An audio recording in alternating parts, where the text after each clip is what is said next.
the father of the bride.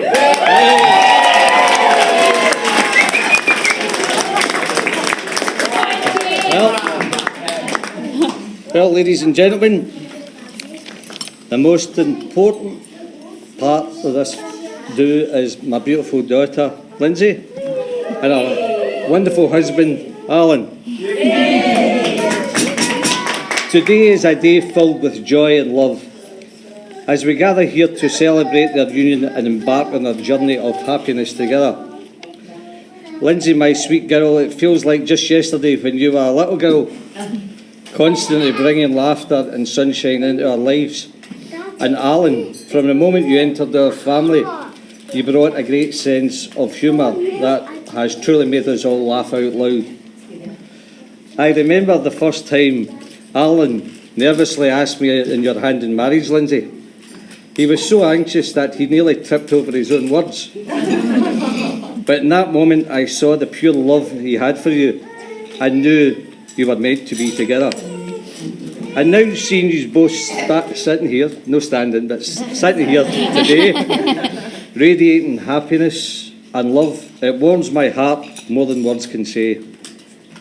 Alan, my son-in-law, I must commend you on your bravery, taking on the challenge for joining our family with all our quirks, and it's truly an act of courage. But I'm glad you did, because we have come to learn that laughter is the secret ingredients that hold us all together. You've brought laughter into our lives, and for that we are forever grateful. Now, let's not forget the funny moments we shared along the way, Lindsay. Do you remember the time when you were a little girl and decided to give yourself a new haircut? You proudly walked into the living room with a lopsided, uneven masterpiece, and we all pretended it was the latest fashion. It was quite the look, and thankfully your hairdressing skills have greatly improved since then. But beyond the laughter and the funny moments, what truly touches my heart is seeing the love between you two. The way you support each other, encourage each other's dreams, is the testament to the bond you share. Reminded us all that happiness is found when you find someone to journey through life's ups and downs. I would like to thank you both for our two beautiful grandchildren.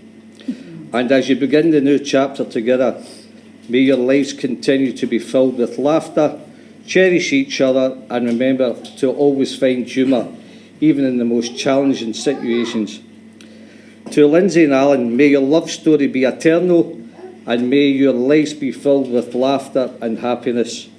And cheers for a lifetime of adventures together. So congratulations to the happy couple, and cheers. Cheers.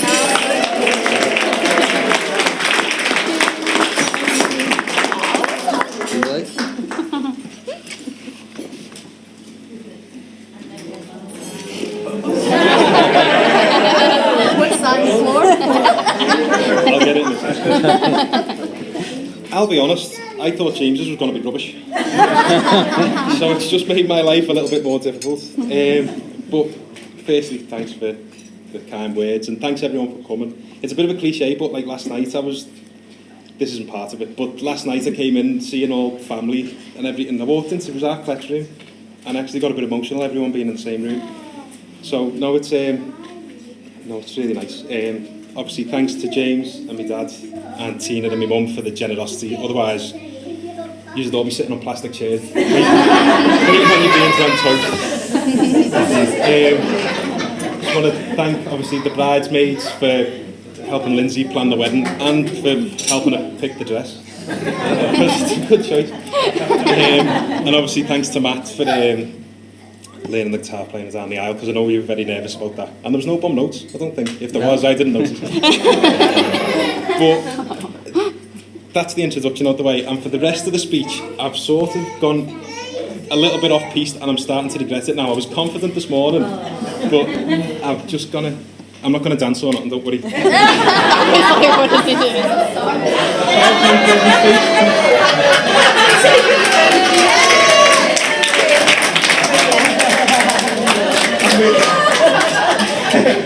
better reaction than I was expecting. I was expecting everyone to just go dead. But yeah, so basically, sorry about this, Lindsay, because I know this will annoy you.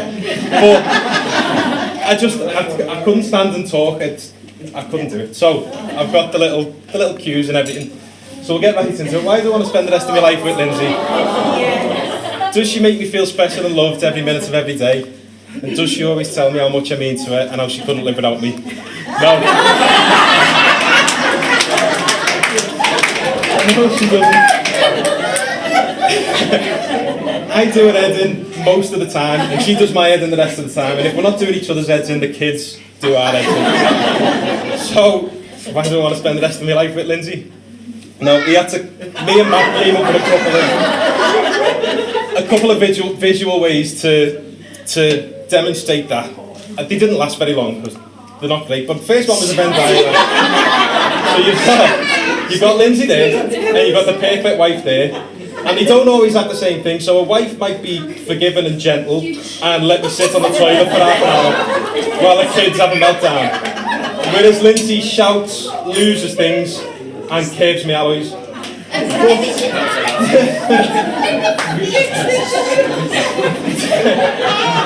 But there are some things that they do share, like she has me dinner ready most nights and she's quite funny. But to be honest, this is already got a better reaction than before. But the next one was what I call the wife-ometer. So you've got beauty along the bottom from 1 to 10, and you've got personality from 1 to 10. Matt immediately said, "Don't you dare use this." And I went, "What's the problem? She's at the top."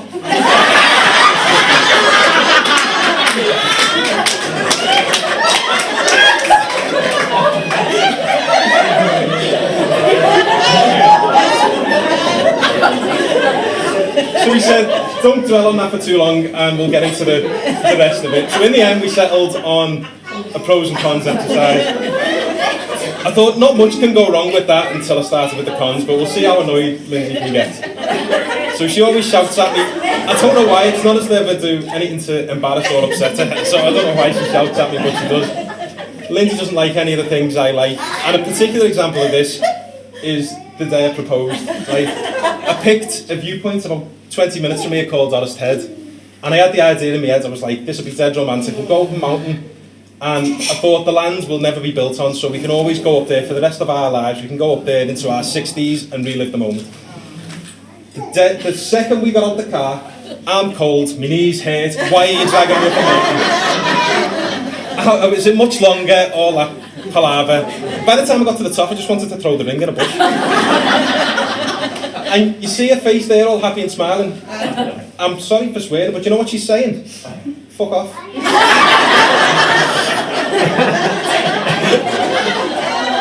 So the first words out of my mouth. She burns everything, particularly bread-based stuff, toast, garlic bread, pizza, it's black. She wrecks everything again. I mentioned earlier on, she curbed me alloys. She denies it, but she curbed me alloys. Every wall and carpet in the house is covered in a straightener burn or fake tan or hair dye. And she's just a nightmare. She's got weird toes. Right. She's got two of them, the two little ones, they're shaped like a beluga whale.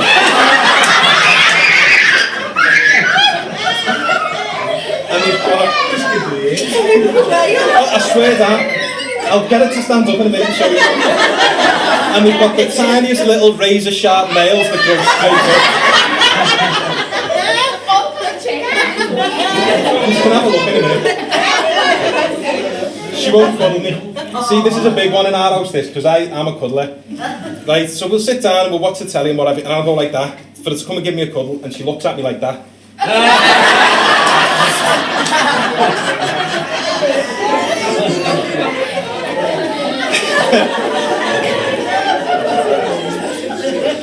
But even of a night we get into bed and I'll try and have a cuddle, just nothing mad, just like try and have a cuddle, but I'll get kicked, punched, elbows, you name it, I can't get anywhere near her, which isn't always a bad thing though, because she farts in bed.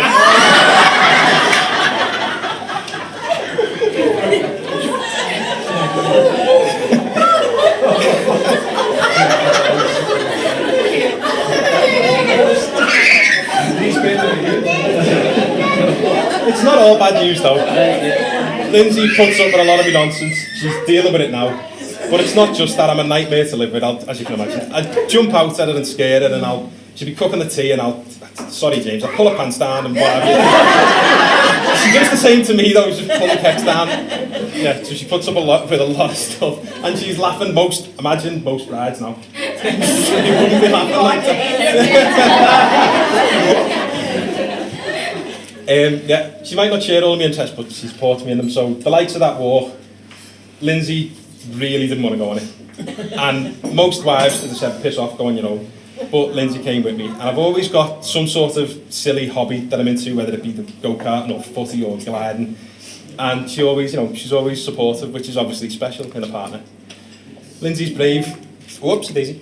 She might not be expecting this, but because I always poke fun at her, she's scared of everything. She's scared of driving in the dark, the dentist, needles, but she always overcomes them. Lindsay never chickens out of anything, and she never complains. I mean, that's just the small stuff. We lived in Spain, and obviously she didn't know Liverpool. She didn't know any people in Liverpool. She didn't have a job, but she moved anyway with me, for me, and obviously that takes a lot of courage, which I'm forever grateful for. Are you listening?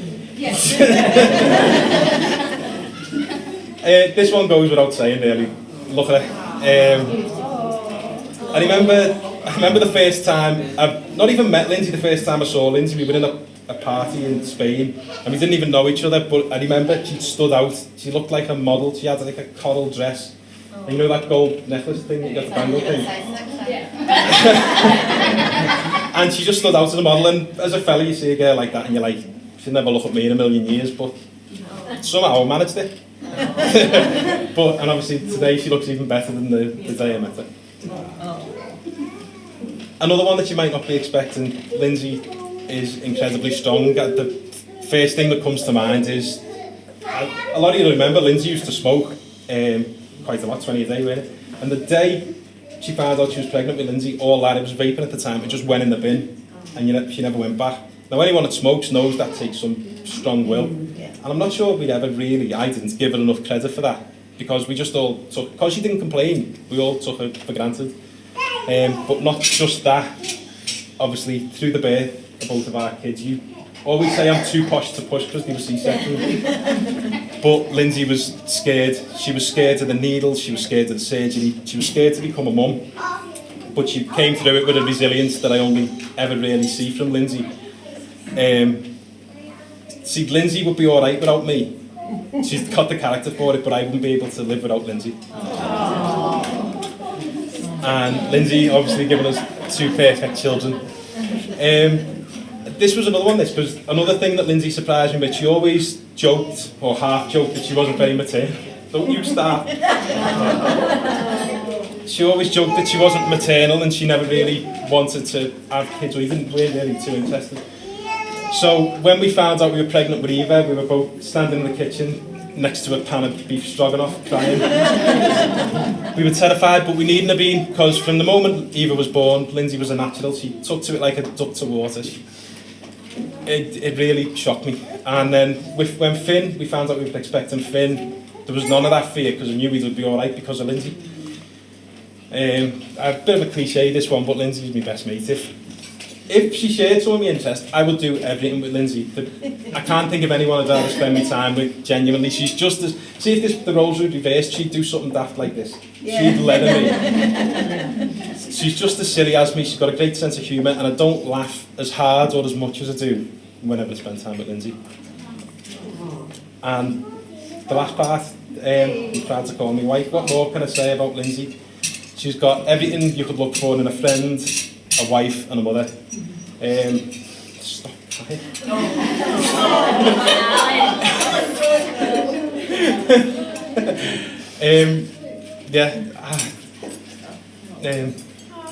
I'm just looking forward to the next 60 or so years together, and I hope you can see past my silly quirks, like I can see past your silly toes. And we can spend the rest of our lives making each other happy. And I was going to raise a glass, but I left my drink over there.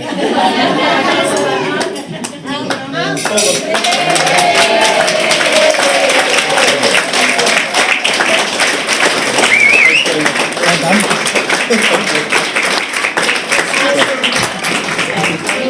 done, Alan. Thanks very much. Thank you. How'd you follow that, Matt?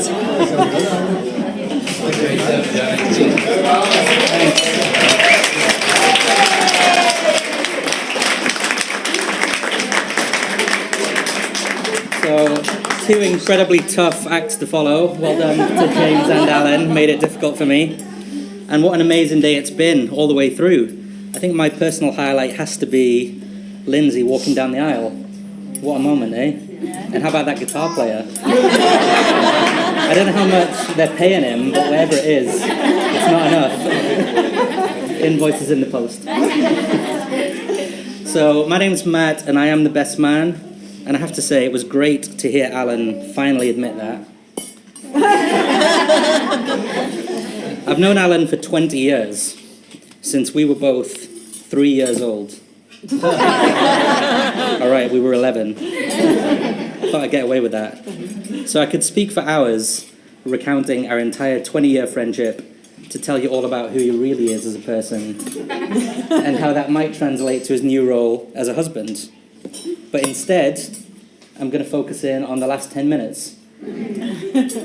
Because I think Alan just told us all we need to know in his own speech. And I feel like I need to do a bit of damage limitation after what he did in the first half. So Alan is absolutely, authentically, and unapologetically himself in all situations and with all people, including one like this. As he made it clear right from the off, he's not the romantic type. Now, plenty of grooms aren't, but most would pretend to be, at least for the duration of their groom speech. But not Alan.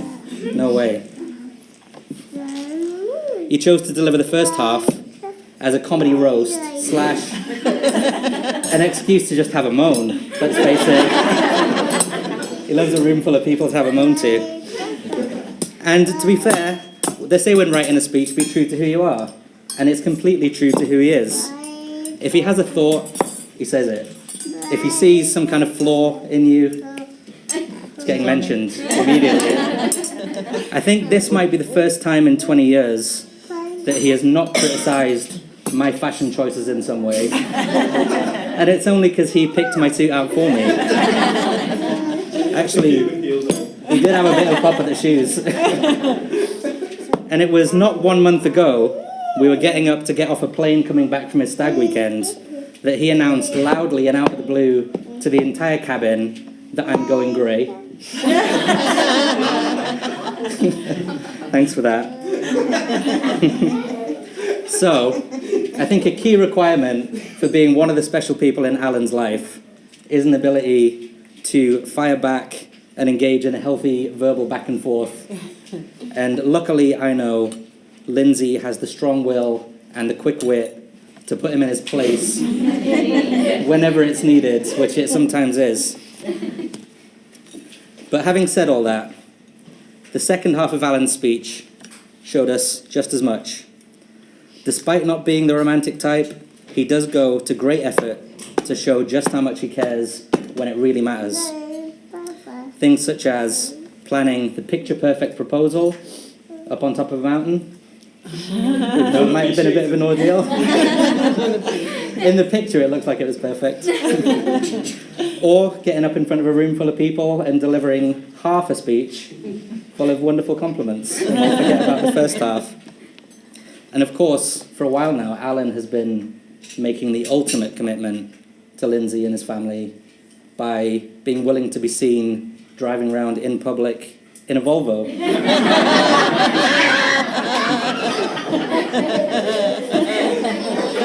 But as I said,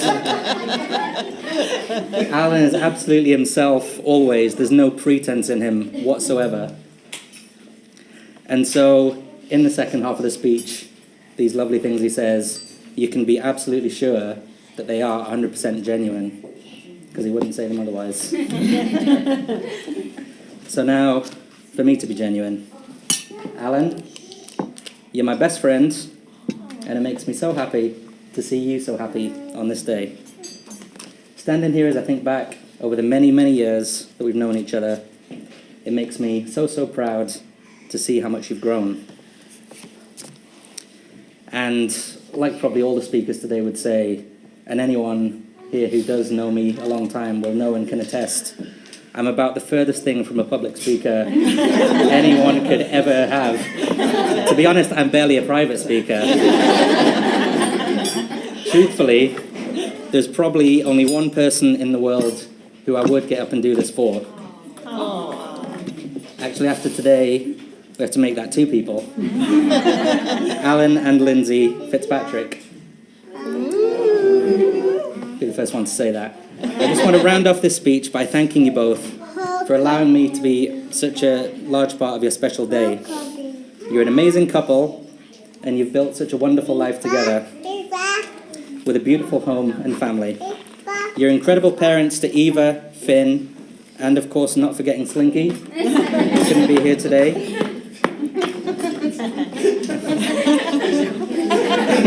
He's got other things on. I wish you a lifetime of happiness together, and I hope that I'll be your friend throughout it all. And so, no one else has done it, so I'll end by asking everyone to just raise a glass with me to the happy couple.